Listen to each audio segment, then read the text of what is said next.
নমস্কাৰ আপোনালোক সকলোকে স্বাগতম জনাইছোঁ অসম ভিউজৰ ইউটিউব চেনেললৈ। আশা কৰোঁ আপোনালোক সকলোৰে খবৰ ভাল। তো এটা বহুতে ভাল খবৰ আহি গ'ল। তো IOCL BSc নাৰ্ছিঙৰ ৰিজাল্ট বা মেৰিট লিষ্ট প্ৰকাশ পালে। এতিয়া অফিচিয়েলি IOCL BSc নাৰ্ছিঙৰ মেৰিট লিষ্টখন ঘোষণা হ'ল। তো এই ভিডিঅ'টোত ইয়াৰে মেৰিট লিষ্টৰ ওপৰত আলোচনা কৰিম। তো মেৰিট লিষ্টখনত কেইটামান পইণ্ট দিয়া আছে, সেই পইণ্টকেইটা আলোচনা কৰিম। বাকী আপোনালোকে ভিডিঅ'টো স্কিপ নকৰাকৈ সম্পূৰ্ণকৈ চাব। আৰু যদি আমাৰ চেনেল প্ৰথমবাৰৰ বাবে আহিছে তেন্তে ছাবস্ক্ৰাইব কৰি কাষত থকা বেল আইকনটো অন কৰি থৈ দিব। ইয়াৰে PDFটোৰ লিংক ডেছক্ৰিপশ্যনত দিয়া থাকিব।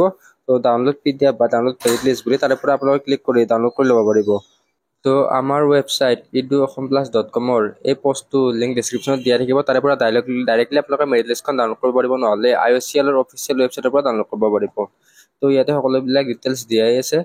তো কেতিয়া কি সকলোবিলাক ইয়াতে লিষ্টটো মানে ইয়াত ডাইৰেক্টলি দিয়া হৈছে। তো আপোনালোকে লিষ্টটো ইয়াৰ পৰা চাই ল'ব পাৰিব। তো তলৰ ফালে ইম্পৰ্টেণ্ট ইনষ্ট্ৰাকশ্যনবিলাক দিয়া আছে, আপোনালোকে পঢ়ি চাব। ফাৰ্ষ্ট নটিফিকেশ্যন কেনেকৈ ডাউনলোড কৰিব ইয়াতে। তো ইয়াতে quick link of IOCL BSc nursing 2025 merit list. তো ইয়াতে এনেকৈ দিয়া আছে। তো ইয়াতে মেৰিট লিষ্ট ক্লিক হেয়াৰত ক্লিক কৰিব লাগিব। তো ক্লিক হেয়াৰত ক্লিক কৰাৰ পিছত ইয়াৰে মেৰিট লিষ্টখন ডাউনলোড হৈ যাব। তো মেৰিট লিষ্টখন এনেকৈ ডাউনলোড হৈ গ'ল। তো 3 ছেপ্টেম্বৰ তাৰিখে এইটো জাৰি কৰিছে। তো ইয়াতে দিয়া আছে list of provisionally shortlisted candidate for document verification for BSc nursing course at Assam oil college of nursing Digboi, অৰ্থাৎ IOCL ডিগবৈ। তো ইয়াতে আপোনালোকে কাট অফটো গম নাপায়। ইয়াতে কি দিয়া আছে, চিৰিয়েল নম্বৰ দিয়া আছে, এপ্লিকেশ্যন নং দিয়া আছে। তো এপ্লিকেশ্যন নংটো আপোনালোকৰ IOCLৰ এপ্লিকেশ্যন নং, তাৰপিছত পৰ্টেল ৰেজিষ্ট্ৰেশ্যন নং এটা থাকিব, ৰেজিষ্ট্ৰেশ্যন নং, আৰু আপোনালোকৰ ইয়াতে নেম অফ এপ্লিকেণ্ট। তো এইখিনি দিয়া আছে। ইয়াতে কিমান মাৰ্কৰ কেণ্ডিডেটে পাইছে বা কিমান ৰেংকৰ কেণ্ডিডেটে পাইছে এইবিলাক নাই দিয়া, আৰু কোন কেটেগৰীত সেইটো দিয়া নাই। তো আপোনালোকে নিশ্চয় নিজে গম পাই যাব কোনটো কেটেগৰীত চিট পাইছে। তো বাকী তলৰ ফালে কেইটামান ইম্পৰ্টেণ্ট ইনষ্ট্ৰাকশ্যন দিয়া আছে। এই যিকেইটা কেণ্ডিডেট চিট পাইছে এইখিনি ইনষ্ট্ৰাকশ্যন ইম্পৰ্টেণ্ট হয়। তো ফাৰ্ষ্ট পইণ্টটো দিয়া আছে ক'ত আৰু কেতিয়া আপোনালোকে ৰিপৰ্ট বা উপস্থিত হ'ব লাগিব, সেইটো দিয়া আছে। ৰিপৰ্টিং টাইম আৰু ভেন্যু সেইটো দিয়া আছে। তো প্ৰথমতে ৰিপৰ্টিং টাইম 8 ছেপ্টেম্বৰ 2025 মনডে, মানে সোমবাৰে 8 ছেপ্টেম্বৰ তাৰিখে সোমবাৰে ৰাতিপুৱা 9টা বজাত আপোনালোকে কোনখিনি ঠাইত, ইয়াত learning and development department near museum Digboi refinery. তো IOCL ডিগবৈ ৰিফাইনাৰীৰ লাৰ্ণিং এণ্ড ডেভেলপমেণ্ট ডিপাৰ্টমেণ্টত আপোনালোকে উপস্থিত হ'ব লাগিব। নেক্সট পইণ্টটো দিয়া আছে কি কি কাগজ লগত লৈ যাব লাগিব। তো মেণ্ডেটৰী ডকুমেণ্টখিনি দিয়া আছে। তো ইয়াতে অৰিজিনেলখিনিতো লাগিবই। তো অৰিজিনেল কাগজৰ লগত জেৰক্স কপি লাগিব, আৰু জেৰক্স কপিটো চেল্ফ এটেষ্টেড হ'ব লাগিব, মানে চাইন কৰা জেৰক্স কপি নিব লাগিব আপোনালোকে। তো জেৰক্স 5 কপি মানকৈ লৈ যাব, 3 কপি 5 কপি এনেকৈ। ইয়াতে দিয়া আছে 1 নম্বৰত দিয়া আছে 10ৰ পাছ চাৰ্টিফিকেট বা মেট্ৰিকৰ পাছ চাৰ্টিফিকেটখন। তাৰপিছত আছে আপোনালোকে যিটো কেটেগৰীত বিলং কৰে, SC ST OBC NCL EWSৰ আপোনালোকৰ সেইখিনি লাগিব। তো আপোনালোকৰ কেটেগৰী চাৰ্টিফিকেট, জেনেৰেলৰ কাৰণে চাৰ্টিফিকেট নাথাকে।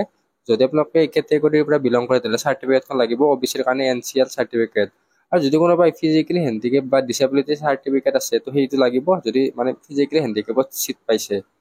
নেক্সট আহি গ'ল ক্লাছ 10-12ৰ মাৰ্কশ্বিট আৰু চাৰ্টিফিকেট। তো তাৰে নেক্সট যিটো পইণ্ট আছে সেই পইণ্টটো CGPA বা পাৰ্চেণ্ট কনভাৰ্চন চাৰ্টিফিকেট, এইটো আপোনালোকৰ কাৰণে নহয়। মানে কিছুমানৰ চাৰ্টিফিকেটত CGPA দিয়া থাকে, তো তাহাঁতক পাৰ্চেণ্টেজ কনভাৰ্ট কৰা সেইটো লাগিব। তো নেক্সট ইনকাম চাৰ্টিফিকেট। তো ইনকাম চাৰ্টিফিকেটটো ফাইনেন্সিয়েল ইয়াৰ 2025ৰ বাবে তো 1 এপ্ৰিলৰ পিছত ইছ্যু কৰা হ'ব লাগিব। তো 1 এপ্ৰিলৰ পিছত ইছ্যু কৰা ইনকাম চাৰ্টিফিকেটখন লাগিব। নেক্সট যদি কোনোবা ষ্টুডেণ্টে ডিগবৈ লেজিছলেটিভ কনষ্টিটুৱেঞ্চিৰ পৰা পায় তো তেওঁলোকৰ তাৰে PRC বা ভোটাৰ আইডেণ্টিটি এইবিলাক লাগিব। নেক্সট CWৰ স্ক'ৰ কাৰ্ড, তো আপোনালোকৰ SSC BSc নাৰ্ছিঙৰ স্ক'ৰ কাৰ্ডখন লাগিব। Next application form applied in the AOCN portal, যিখন এপ্লিকেশ্যন ফৰ্ম আপোনালোকে IOCL BSc নাৰ্ছিঙত এপ্লাই কৰিছিল সেইখন লাগিব। তাত বাহিৰে আৰু বেলেগ ডকুমেণ্ট থাকিলে সেইখিনি লাগিব। তো ডকুমেণ্ট এইখিনি। তাৰপিছত থাৰ্ড পইণ্ট দিয়া আছে without original document candidate shall not be allowed to appear for document verification. তো আপোনালোকক অৰিজিনেল কাগজখিনি নোহোৱাকৈ তাত এণ্ট্ৰি নিদিয়ে। তো অৰিজিনেল কাগজখিনি হ'লে আপোনালোকে ডকুমেণ্ট ভেৰিফিকেশ্যন বা নেক্সট প্ৰচেছৰ কাৰণে যাব পাৰিব। তো ইয়াতে মেনশ্যন কৰা ডকুমেণ্টখিনি আপোনালোকে অনলাইন এপ্লাই কৰোঁতে যি যি ডকুমেণ্ট দিছে সেইখিনি আপোনালোকক লাগিব। Next point 4 number point. তো যদি আপোনালোকে ডকুমেণ্ট ভেৰিফিকেশ্যনৰ টাইমত বা যিকোনো ষ্টেজত তাত ভুৱা চাৰ্টিফিকেট দি দিয়ে তেনেহ'লে আপোনালোকে তাত ৰিজেক্ট হ'ব। তো নেক্সট আপোনালোকে অনলাইন এপ্লাই কৰোঁতে মানে যিবিলাক তাত দিছে সেই সকলোবিলাক তাত চেক কৰিব, এইটো দিয়া আছে। তো আপোনালোকে ইয়াতে কিছুমান মানে ভুল থাকিলে বা আপোনালোকৰ সকলোবিলাক বস্তু ঠিকে থাকে নাথাকিলে ৰিজেক্ট কৰিব বুলি দিয়া আছে। বাকী আপোনালোকৰ যিখন পৰ্টেলৰ এডভাৰটাইজমেণ্ট আছে, তো সেইখন আপোনালোকৰ সকলোবিলাক ক্ৰাইটেৰিয়া মানে ইলিজিবল ক্ৰাইটেৰিয়া কিমান পাৰ্চেণ্ট এইবিলাক আপোনালোকে ইয়াতে ঠিকে থাকে থাকিব লাগিব। তো এডভাৰটাইজমেণ্ট PDF-টোৰ লিংকটো আপোনালোকে মেৰিট লিষ্টৰ তলতে পাই যাব। তো আমাৰ ৱেবছাইটত দিয়া আছে। নেক্সট 8 নম্বৰ পইণ্টটো ইম্পৰ্টেণ্ট হয়। তো 8 নম্বৰ পইণ্টটো কি দিছে?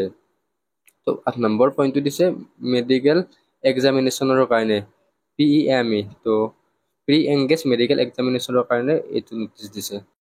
তো আপোনালোকে গম পালে ডকুমেণ্ট ভেৰিফিকেশ্যন কোন তাৰিখে হ'ব? 8 ছেপ্টেম্বৰ তাৰিখে।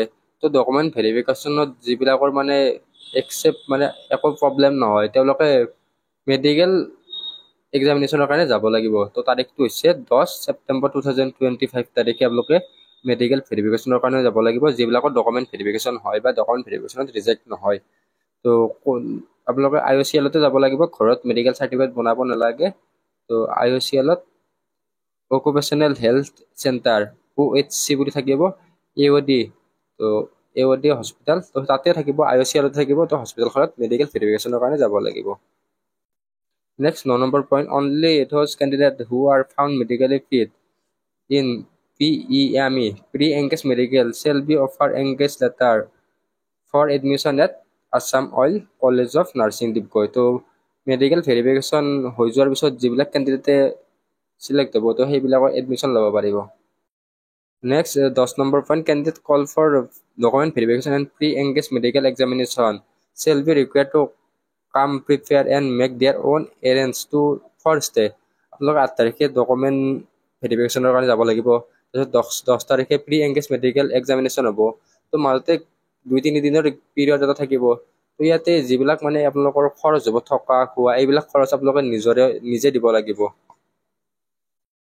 নেক্সট দিয়া আছে তো প্ৰভিজনেল চিলেকশ্যন ডকুমেণ্ট ভেৰিফিকেশ্যন বা প্ৰি এংগেজ মেডিকেল এক্সামিনেশ্যনত উপস্থিত হ'লে এডমিশ্যনটো মানে কনফাৰ্ম নহয়।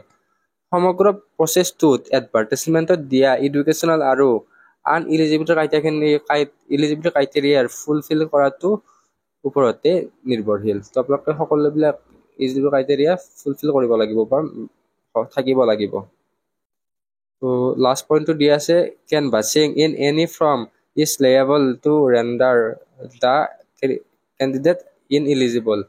মানে যিকোনো ধৰণৰ কেনভাছিং যেনে ইনফ্লুৱেঞ্চ কৰিবলৈ চেষ্টা কৰা, তো এইবিলাক কৰিলে কেণ্ডিডেটজন আনফিট হ'ব পাৰে। তো এইটো তেওঁলোকে কৈছে, আপোনালোকে এইটো ইমান গুৰুত্ব দিব নালাগে পইণ্টটো। বাকী এইখিনি নটিচখনত দিছিল।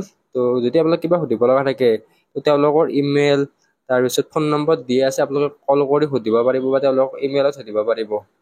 বাকী মেৰিট লিষ্টখন আপোনালোকে আমাৰ ৱেবছাইট eduationplus.com পৰা নহ'লে IOCL অফিচিয়েল ৱেবছাইটৰ পৰা ডাউনলোড কৰিব পাৰিব। বাকী এই ভিডিঅ'ত এইখিনিয়ে, ধন্যবাদ।